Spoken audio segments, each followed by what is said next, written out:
안녕하세요. 복음의 성도 여러분 반갑습니다. 오늘은 사무엘서 가운데 사무엘상에 초점을 맞춰 말씀드리고자 합니다.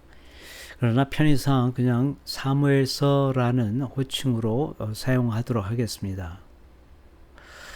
사무엘서에 등장하는 사울과 다윗의 이야기는 그저 흥미로운 고대의 역사 기록이 아닙니다. 이 이야기들 속에는 창세기부터 요한계시록까지 성경 전체를 관통하는 하나님의 그 위대한 구원 계획이라는 장엄한 메시지가 담겨 있기 때문입니다. 사실 사무엘서의 그 서곡은 한나의 기도에서부터 시작입니다. 이 내용이 사무엘상 2장에 기록되어 있죠. 아이를 낳지 못하던 한나의 찬양은 사무엘서의 전체의 주제를 예고하는 신학적 요약과도 같습니다. 그녀는 약한 자를 들어 강한 자를 꺾으시는 하나님을 노래하며 장차 하나님께서 세우실 기름 부음 받은 왕을 예언하고 있습니다. 이는 훗날 마리아의 찬가를 통해 예수님의 길을 예비한 세례 요한이 등장하는 모습과도 놀랍도록 닮아 있습니다. 이처럼 구약의 이야기가 신약의 실체를 어떻게 미리 보여주는지를 암시하고 있는 것입니다. 오늘 성경 공부의 그 목적은 바로 이와 같은 깊이를 우리가 발견하게 해줄 세 가지의 신학적 안경을 여러분께 소개시켜 드리는데 그 목적이 있습니다. 바로 첫 번째가 구속사입니다. 두 번째가 신정왕국입니다. 세 번째가 모용이라는 세 개의 그 안경입니다. 이 안경들을 통해 우리는 흩어져 있던 사건들을 하나의 큰 그림으로 엮어내고 사무엘서를 이전보다도 훨씬 더 깊고 풍성하게 이해할 수 있을 것이라고 믿습니다. 자, 이제 이 세 가지의 그 안경을 가지고 사무엘서를 살펴보도록 하겠습니다.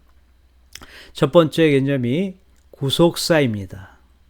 구속사는 하나님의 위대한 구원 이야기를 이야기하는 것이죠.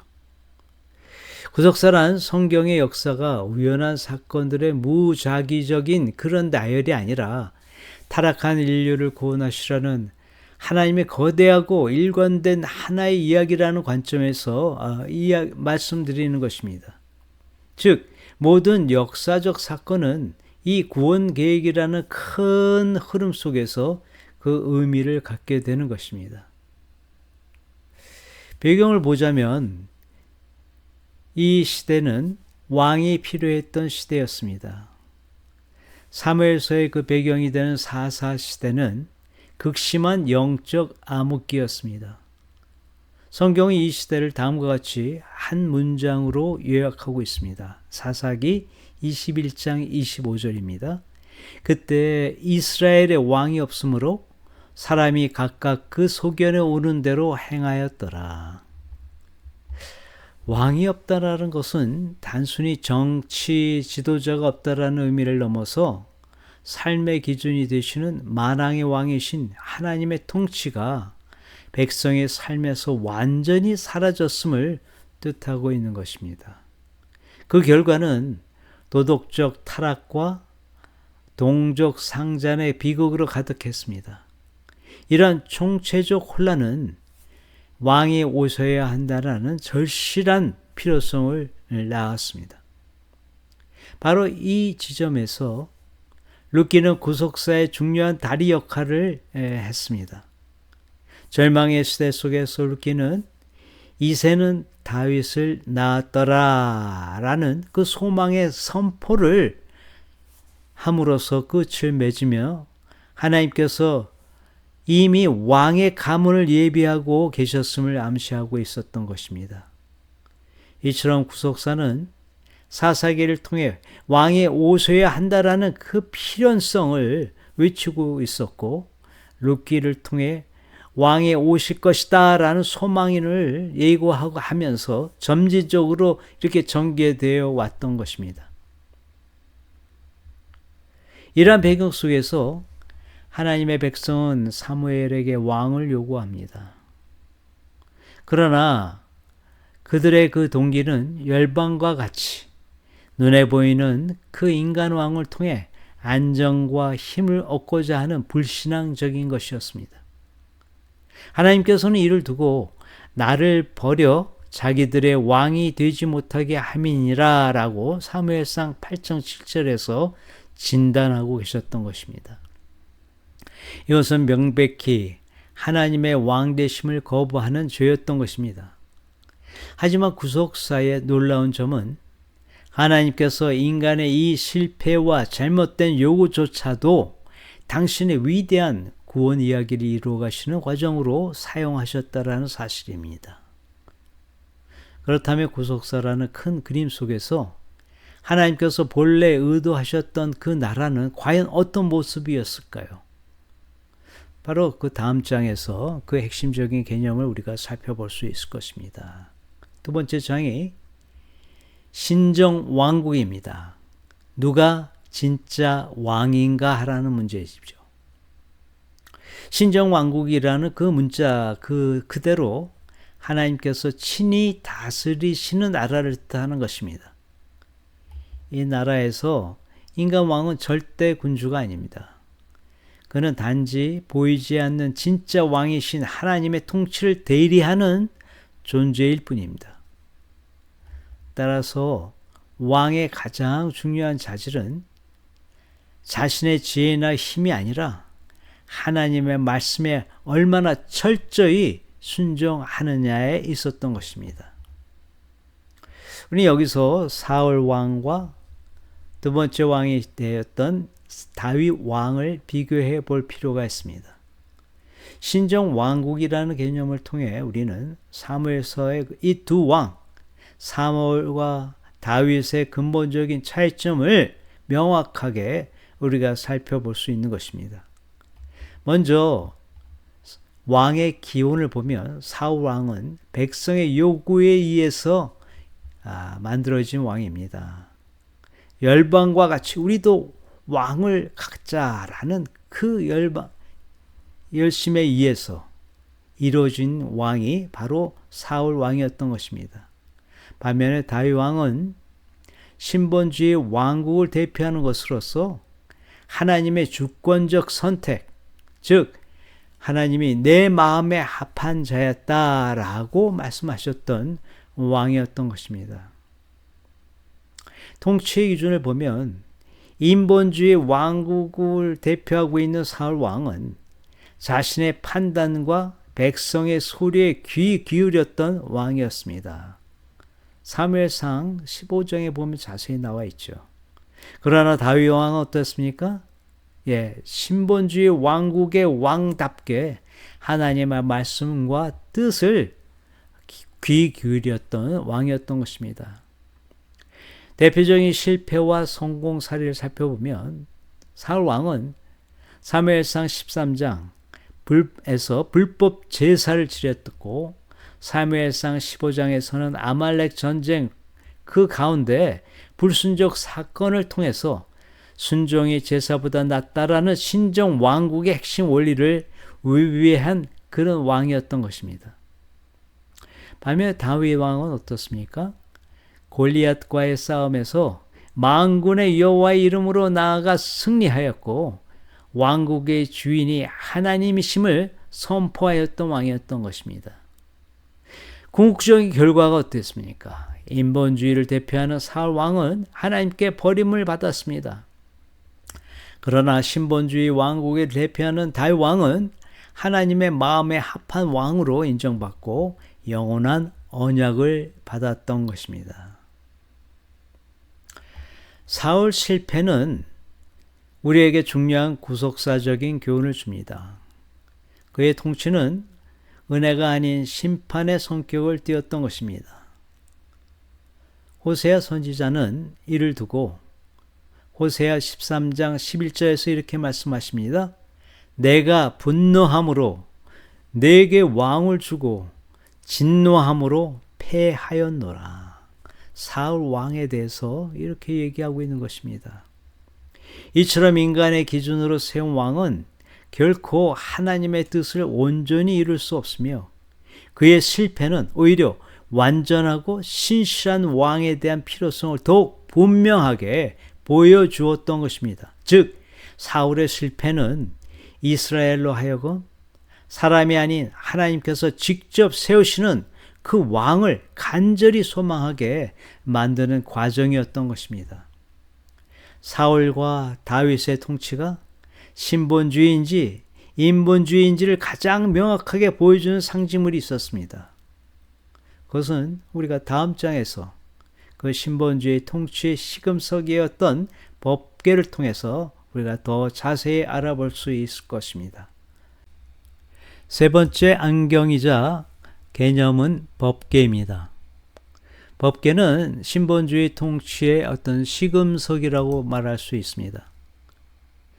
법궤 곧 언약궤는 단순한 종교적 상자가 아니었습니다.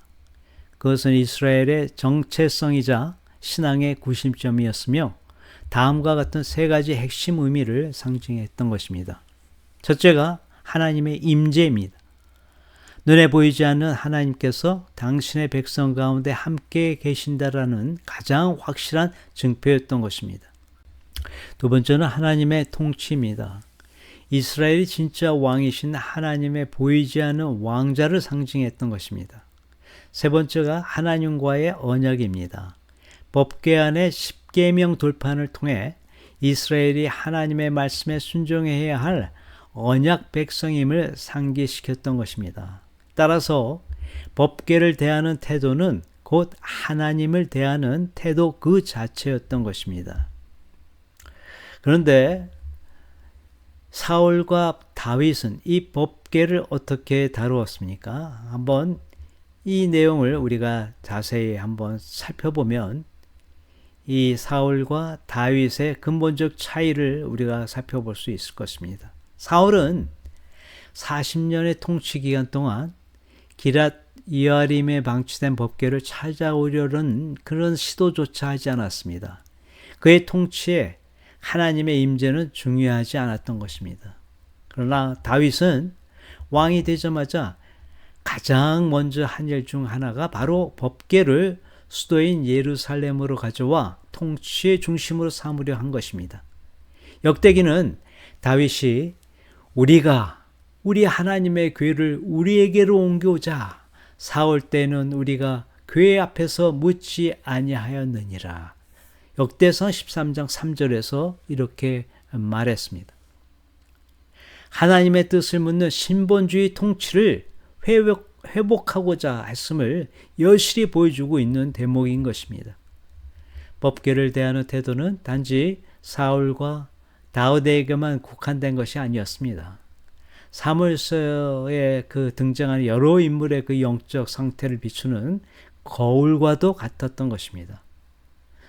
다음 장에서는 그 다양한 인물들이 그 사례를 우리가 구체적으로 살펴봄으로써 거기서 얻는 교훈을 얻도록 해보겠습니다.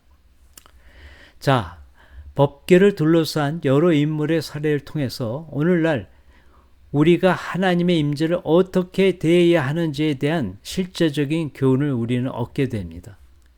이들의 이야기는 시대를 초월하여 우리의 신앙을 진단하는 기준이 되는 것입니다. 먼저 엘리 가문의 법궤에 대한 태도입니다. 한마디로 그들은 미신적인 태도를 갖고 있었습니다. 법궤를 승리를 위한 마법, 부적처럼 전쟁에 이용했던 것입니다. 그래서 어떻게 했습니까? 그 가문의 몰락을 가져왔고 마지막 구절에는 하나님의 영광이 떠났다라는 이사봇의 이름을 지닌 그 자녀가 거기서 나오는 비극을 맞게 됩니다. 신약적인 교훈이 뭡니까? 하나님의 임재는 인간의 목적을 위한 도구가 절대 될 수 없다라는 것입니다. 두 번째 인물이 우사입니다. 우사는 그 태도의 핵심이 뭐냐면 인간적인 열심입니다. 율법의 규정보다도 자신의 선한 의도를 앞세워 법궤에 손을 대었습니다. 그래서 어떻게 됐습니까? 즉각적인 죽음이 이루어졌습니다. 여기서 우리가 깨닫게 되는 교훈은 하나님의 거룩함은 인간의 방법이 아닌 그분의 방법에 대한 순종으로 존중되어야 한다라는 것입니다. 세 번째가 다윗의 아내였던 미갈의 태도입니다. 미갈은 한마디로 해서 세속적이고 또 교만적인 그런 모습을 우리가 볼 수 있습니다. 미갈은 사울의 딸이었죠. 사울의 딸로서 왕의 채통이라는 세상 기준으로 다윗의 순수한 예배를 경멸했습니다. 다 아시는 내용이죠. 법궤를 예루살렘에 들어올 때 다윗이 막 기쁨의 춤을 추었을 때 미갈은 고운 눈으로 보지 않았던 것입니다. 결과적으로 어떻게 됐을까요? 미갈은 자식을 낳지 않은 아내로서 기록이 됩니다. 영적인 어떤 불임의 상태를 얘기하는 거예요. 여기서 우리가 깨닫는 또 교훈은 세속적인 가치관은 하나님이 주시는 생명의 복을 가로막을 수 있다는 것을 깨닫게 되는 것입니다. 우리가 또 살펴볼 아주 중요한 인물이 있습니다. 그 사람이 오벳 에돔입니다. 오벳 에돔은 경애와 사모의 그 태도를 갖고 있었습니다. 모두가 두려워할 때 기쁨과 경외함으로 법궤를 자기 집에 모셨던 그 인물입니다. 그러니까 다윗이 법궤를 예루살렘에 들어오기 전에 이 오벳 에돔의 집에 3개월 동안 안치가 되어 있었습니다. 이것으로 그 집안에 그 어떤 결과가 미쳐졌습니까? 온 집안이 그 세대를 이어서 큰 복을 받게 됩니다. 역대상에 보면은 그 자세한 얘기가 나오는데 오벳 에돔은 언약궤를 지키는 문지기가 되기도 하고 성전에서 찬양을 드리는 그 일원으로서 남게 됩니다. 큰 복을 받은 집안이 됐죠. 여기서 우리가 깨닫게 되는 것은 하나님의 임재를 기쁘게 모시는 자에게 풍성한 복이 임한다라는 사실을 우리는 깨닫게 되는 것입니다. 마지막으로 우리가 살펴볼 인물이 다윗입니다. 다윗은 그 언약궤에 대해서 회개와 순종의 태도를 갖고 있었습니다. 다윗이 그 아비나답의 집에서 그 언약궤를 모시러 올 때 하나님의 말씀대로 그 음반하지 않자 웃사가 거기서 죽게 되는 그 사건이 벌어지게 됩니다. 그때 다윗은 그 실패를 통해서 깨닫게 됩니다. 하나님의 그 언약궤는 하나님의 율법대로 말씀대로 운반해야 된다는 것을 깨닫게 되죠. 그래서 나중에는 드디어 오벳 에돔 집에 있던 그 언약궤를 예루살렘 다윗 성으로 모시고 오는 그 놀라운 일이 벌어지게 됩니다. 그때 다윗이 어땠습니까? 너무나 기뻐서 계속적으로 열정적으로 춤을 추었던 것을 여러분이 알고 계실 것입니다. 이것을 통해서 어떤 결과가 있었습니까? 개인의 어떤 회복과 이스라엘의 전체의 어떤 부흥을 가져온 결과를 갖게 된 것입니다. 이것을 통해서 우리가 깨닫게 되는 것은 진정한 부흥은 실패를 딛고 다시 말씀에 순종할 때 시작된다는 것을 깨닫게 됩니다. 이 모든 인물과 사건들은 그 자체로도 중요한 교훈을 주지만 구속사라는 큰 그림 안에서 궁극적으로 단 한 분을 가리키고 있습니다. 다음은 세 번째 안경으로서 모형과 원형입니다. 다윗을 통해 예수님 보기입니다. 성경 해석에서 모형이라는 그 단어가 나오죠. 그것은 구약의 인물, 사건, 제도 등이 신약에 나타날 더 위대한 실체를 미리 보여주는 그림자 역할을 하는 것을 말합니다. 그리고 그 그림자의 실체를 원형이라고 부르며 성경의 최종적인 원형은 바로 예수 그리스도이십니다. 그러면 우리가 생각해 봐야 될 것이 다윗은 구약에 나오는 인물 다윗은 어떻게 예수님의 모형이 되는가 하는 문제입니다. 자, 첫 번째가 목자의 왕입니다. 들에서 양을 치던 목자였던 그 다윗이 이스라엘의 왕이 된 그 모습은 만 백성의 선한 목자이시며 만왕의 왕이신 예수 그리스도를 미리 보여주는 아름다운 모형인 것입니다. 또 하나는 승리하는 왕입니다. 다윗과 골리앗의 그 싸움은 단순한 영웅담이 아니라 대표자 간의 싸움이었습니다.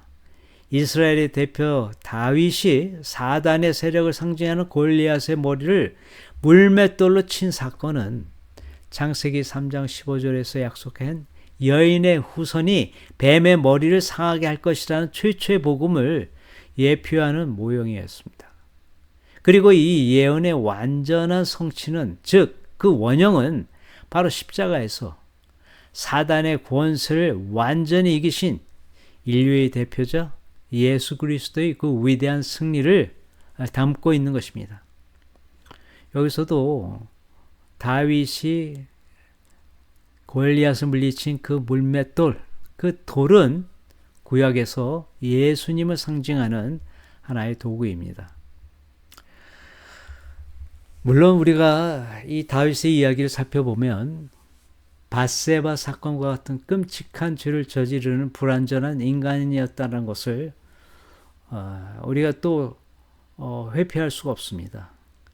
그럼에도 불구하고 그가 예수님의 모형이 될 수 있었던 이유는 그가 완벽했기 때문이 아닙니다. 그의 삶이 비록 흠이 있을지라도 그 삶 전체가 장차 오실 더 위대하고 완전한 원형이신 예수 그리스도를 가리키고 있었기 때문입니다. 오늘 성경 공부의 그 결론입니다. 이제 우리는 세 가지 신학적 안경을 통해 사무엘서를 입체적으로 조망할 수 있게 되었습니다. 이 개념들은 더욱 긴밀하게 연결하여 하나의 장엄한 메시지를 전달합니다. 사무엘서는 하나님의 위대한 구속사 속에서 참된 신정 왕국의 모형인 다윗에게 영원한 언약을 주심으로써 그 원형이신 예수 그리스도를 보여주는 책이라 할 수 있습니다. 이 개념들은 단지 오래된 신학 지식에 머물지 않습니다. 오늘 우리의 신앙을 비추는 거울이 되는 것입니다. 자, 우리가 한번 우리 자신에게 질문을 해봐야 될 내용이 있습니다. 하나가 나의 삶의 왕은 누구인가 라는 질문입니다. 나의 판단의 근거는 세상의 소리인가 아니면 하나님의 말씀인가입니다. 이것에 따라서 우리가 사울이 될 수도 있고 다윗이 될 수도 있는 것입니다. 두 번째 질문은 나는 하나님의 임재를 어떻게 대하고 있는가 라는 질문입니다. 나의 성공을 위한 도구로 여기고 있는가? 만약 그렇다면 그것은 엘리와 같은 사람입니다. 아니면 경외와 기쁨으로 내 삶의 중심에 모시고 있는가? 바로 그렇다면 오벳 에돔과 같은 사람인 것입니다. 사무엘서를 읽는 것은 이처럼 단순히 과거의 역사를 공부하는 것이 아닙니다. 실패한 인간의 왕을 통해 완전한 왕을 소망하게 하고 불완전한 모형을 통해 영원한 원형을 바라보게 하는 여정인 것입니다. 결국 사무엘서를 깊이 읽는 것은 우리 삶의 참된 왕이신 예수 그리스도를 더 깊이 알아가고 그분께 우리의 왕좌를 내어드리는 거룩한 여정인 것입니다. 오늘도 사무엘서 상을 통해서 그 안에 담겨있는 귀한 하나님의 메시지를 여러분이 듣고 거기서 은혜를 누리는 귀한 시간이 되시길 간절히 바랍니다. 감사합니다.